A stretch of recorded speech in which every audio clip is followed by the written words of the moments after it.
स्वाहा तत्सवितुर्वरेण्यं भर्गो देवस्य धीमहि धियो यो नः प्रचोदयात् स्वाहा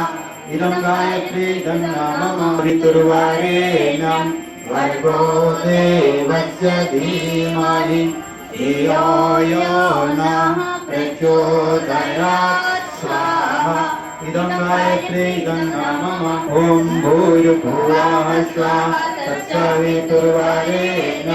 भर्गो देवस्य धीमहि धियो यो नः प्रचोदयात् स्वाहा इदं गायत्री मम ॐ भूर्भुवः स्वः तत्सवितुर्वरेण्यं भर्गो देवस्य धीमहि धियो यो नः प्रचोदयात् स्वाहा इदं गायत्री मम ॐ भूर्भुवः स्वः तत्सवितुर्वरेण्यं भर्गो देवस्य धीमहि धियो यो नः प्रचोदयात् स्वाहा इदं गायत्री मम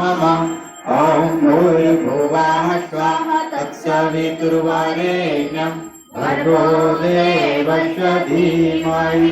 धियो यो नः प्रचोदयात् स्वाहा